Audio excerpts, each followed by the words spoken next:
What is the single biggest secret to flipping a small business? This is the biggest secret that I've learned to people.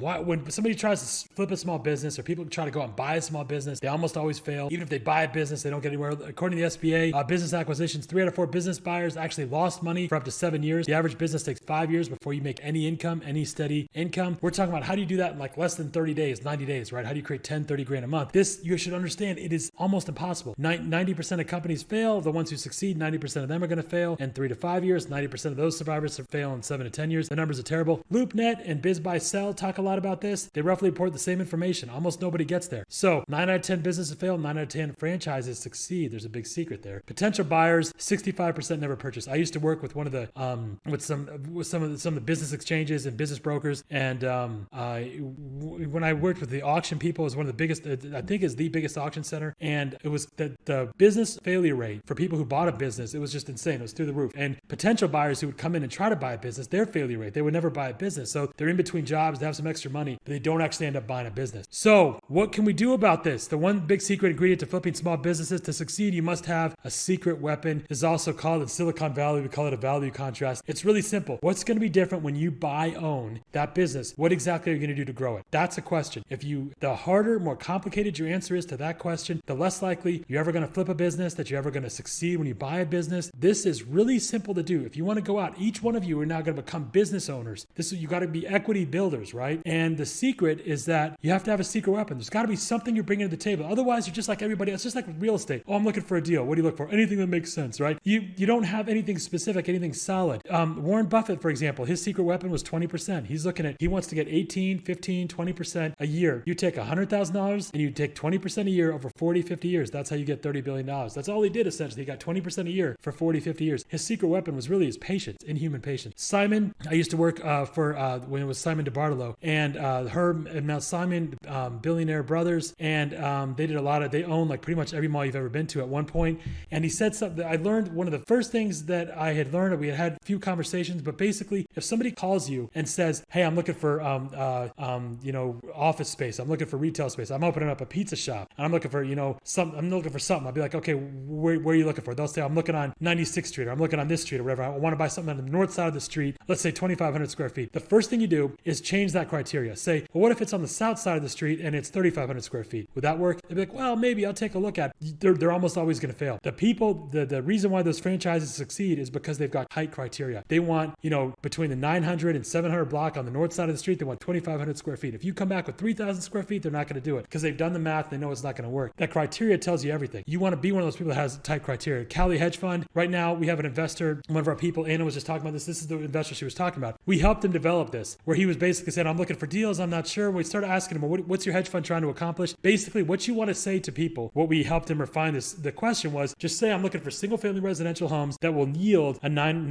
to 9.5% a year. If it does that, I'm ready to buy cash right now. And she's probably moved him 20 or 30 deals since he refined his criteria. We help him talk to other realtors or other real estate people like realtors and people like that. And when you could speak with this kind of specificity, it breeds power. And now that becomes your secret weapon. I'm looking for single family residential homes because I've got a hedge fund that's buying. You get what I mean? You've got something specific you can come into. The secret weapon example is hospitals. We used to, one of the first companies I worked with years and years ago, one of the first medical field companies, was a guy who wasn't that savvy. And he was making like 200 grand a year, but then his business started slipping because another medical group had opened. I asked him, what made you start this business? Because he was freaking out. And he said that the hospital was going out of business and they needed to send their business somewhere else. The hospital was closing down. So they basically said, we're going to send you all these patients. And he took that as a cash order to be able to go get his loan and be able to go get his office space, because it's basically like a cash order when a hospital says, we'll send you clients. And we started thinking, how many hospitals are going out of business? It turns out in America, about 20 to 30% of hospitals are either closing a branch of their people or they want to. And if you can go in and talk to these hospitals, you can get all their patients. They'll send them to you. If you can open up within a certain distance of that hospital, they'll start sending you patients. So think about that. We could go to a hospital, talk to them, get an agreement that basically we're going to get a whole bunch of patients. And now that's our secret weapon, right? Now we look at, instead of opening a new clinic, what we do is buy these existing medical groups, right? So we go to buy a medical group, but we're not looking for a great deal, right? We could create a great deal because we just did, right? And that's really the secret. It's like that Dennis the Menace thing where he says, he throws the boomerang and Mr. Wilson's like, why are you going over there? He's like, because my boomerang didn't come back to me. And he's like, well, if you threw the boomerang, it didn't come back to you. It's not a boomerang. It's just a stick. Leave it. But see, the thing is that you shouldn't look for boomerangs. You should look for sticks. sticks that you could turn into boomerangs, right? That's what you got to do. Turn the ordinary and into the extraordinary. The people who make the deals, great deals are made, never found. And everyone's trying to find these great deals. Oh, I need a business that's making $500,000 a year. I don't have to do anything and I can get in zero down and get in light, as that people say. I want to get in real light. The thing is that all that stuff that's what everybody wants. Just ask when we go to these hospitals, for example, how good of a deal are we looking for? When we're looking at buying one of these medical groups, do we need a great deal? Do we need a guy who's suicidal? No, because we're going to create a great deal. We can buy a medical business at market value because we know we're going to triple it, quadruple it, hectuple it overnight once we get these people over there. You get what I'm saying? So that's what you got to have, some hook like that. McDonald's, one of the biggest owners or purchasers of McDonald's in the Midwest, he told me that when he used to go to McDonald's, and if they didn't ask him, would you like fries with that? He knew he could buy that McDonald's and grow it by 50% in the first 12 months. Because it's not that there's so much money in fries, which is what I thought. It's because if they're not doing that, imagine all the other things they're not doing. If they're not doing the obvious, would you like fries with that? So that became his secret weapon, right? I know the value disparity. I know that once I get in, I run things correctly, I'm gonna grow that business immediately. So I don't need a great price right now because I'm gonna grow it by 50%. You get what I mean? Fight clubs. Whenever I work with a gym, if they're not doing a friendly fight club or if they're not communicating with their people well enough, I know I'm gonna instantly quadruple, hectuple that business really quickly. A lender agent model. This is one of the easiest ways to grow any real estate business, any real estate brokerage, quickly, easily with signs. Asset brokering. Whenever you see a daycare or a business that's not using, especially like daycares and places like that, they can instantly double, triple their business if they just take that empty space they have and use it to driver's ed classes or ESOL classes, right? Or if they just start offering ESOL classes. We know that like daycare places, there's so many plays that we have here. And at first it's like, wow, there's like great opportunities. I don't understand that stuff. As you get better, as you follow my stuff more, as you go through our stuff at Big RIA more, what'll happen is that you'll get better and better. You have more tools in your tool belt and you'll be able to see these opportunities, how they apply to things, and you'll be able to get a lot better. No opportunity blind. That's exactly, the thing is that it's like that story, the story of color. I've been obsessed with this story, that why Russians, if I showed you red, you would understand that's red. If I showed you light red, you would say that's, but in Russia, they didn't know what that was. I think it was Russia because they don't have a name for it. All they saw was red. And we're the same way. We only see green. We don't have a name for light green or dark green. It's just green. But in Africa, they do have names for that. And they can tell if you show them a bunch of different greens, they can pick out the one that's light green or dark green. We don't have that because we don't have a name for it. If you don't have a name for it, you become colorblind to it. Just like you become opportunity blind if you don't have names like models. You don't have things. You should be able to look at a business and quickly pick out like, here are the opportunities. Here are all my secret weapons and the ways I can apply them in that business. If you don't see that stuff, it's going to be a real problem. I get super excited talking about this stuff because it's how you can when you see the world. It's like everyone's seen it in black and white and you're seeing it in like ultra 5K 3D because you see all the opportunities in these companies. The sodas, we used to buy a lot of different gas stations, do a lot of different gas station deals, and a lot of the two things people always ask me when I was working for business brokers, they'd call up and they'd say, I want to buy a gas station, I want to buy a Subway. The two things everyone asks for still to this day. But the thing is, you have to have a secret weapon, right? What are you going to do with that gas station? So it was the same. They're thinking, I'm just going to buy this gas station, I'm going to have some manager, it's going to run hands off, right? I'm going to go in light and it's going to run hands off. That's not what's going to happen because anyone who's built that kind of gas station isn't going to want to give it to you, right? You've got to have a secret weapon. And so we used to have the soda machine. That soda machine with the right clientele, the right, I'm using that word, it's not the word, it was in rundown areas, but with the right group of people, you could take that soda machine, it would add an extra $500 a day to that gas station. So we would go to owners, we would not only buy gas stations, we'd go to owners and tell them, listen, we can help you, we could split this with you, and then we would get our equity play with these gas stations. So that became a secret weapon, right? You need to have a secret weapon. First, you go through GXMs, just volunteer. Look at doublers. We've been talking about this. I just said this probably 3 times today in different classes.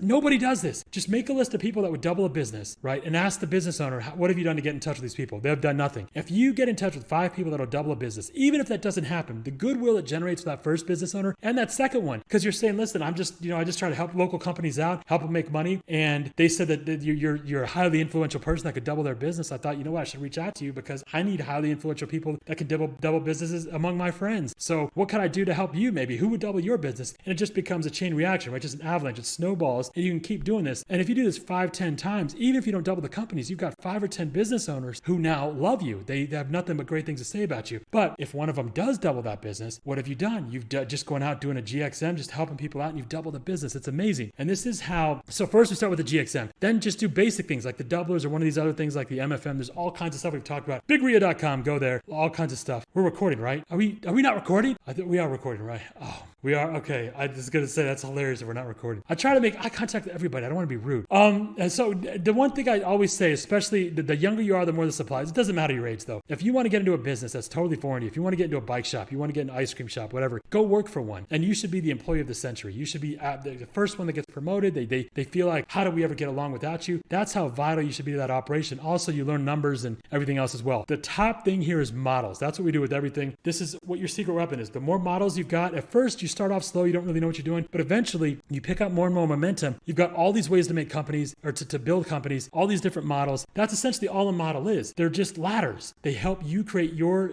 social mobility, and other people do the same thing. And the more, when we come up with names and like, here's how this works, here's how that works, you remove opportunity blindness because you have names for it. Pink and the Russians, green and the Africans, right? Hire Yourself program. So we did this before. I used to work with a headhunter.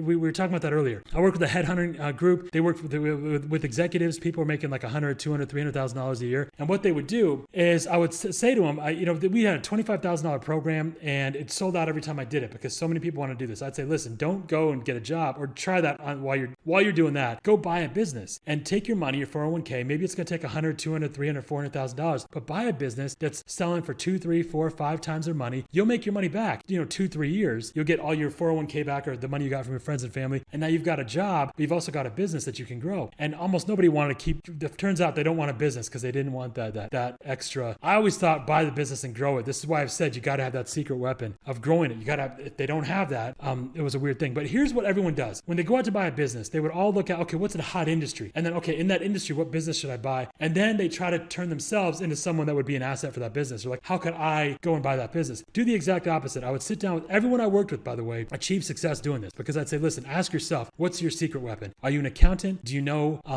something about accounting or accounting for certain kind of businesses where you see a glitch or you see kind of what's called like that gap analysis? Do you see an obvious problem that companies are having? Or are you big on like plastics? Are you big on the manufacturing side? What is it that you know yourself that you know when you look at something, the equivalent of when they don't ask, would you like fries with that, right? What's the equivalent of that? Where you can go into a company and instantly you can tell, you know what, I can double, triple this business. Let's find out what that is. And then let's look at the business and then let's look at the industry, because we can go and double, triple, quadruple, get a business going real quickly, buy that business, grow it real quick. But then if we don't like that business or we don't like that industry, we can take that equity and trade it to get into a better business or better industry. If you do it the opposite way, you don't know if you're going to get in there because you don't know what you're looking at. And this is a much easier way to do it. And also you can start working out consulting deals, and that your business can just be consulting for equity after you fill your money bucket 1 and money bucket 2. So you got to have a hook. Otherwise, this is why you need a secret weapon. If you want to go out, if you want to buy businesses, if you want to be one of our lenders, if you want us to help you find a company or a business that works for you, by the way, just give us a call, Anna 317-569-969, 5619, I think. Is that it? Loveatbigria.com. Go to bigria.com. Numbers everywhere. Text her first, though. We're getting about 20 or 30 calls a day from these videos, which we appreciate. Love you guys so much. I want to make sure everyone gets a response, but text her first, please. But what happens is that you end up being just another guy who's out there trying to buy a gas station, trying to buy a Subway. Don't do that, because what happens when you have what I'm talking about now, where you get your own skill, you refine that, is you get specificity. So think about this. So the average person goes out to say, I want a business that makes me lots of money, right? Or I want a motivated seller for a business, right? Or I want a self-running business or a hands-off enterprise, right? Different ways of saying, I just want to make a bunch of money, not do anything. A low maintenance cash cow, right? I gotta go in light. Right? That's what people say. But what happens when instead of saying that, I say, I'm looking for a plastics manufacturer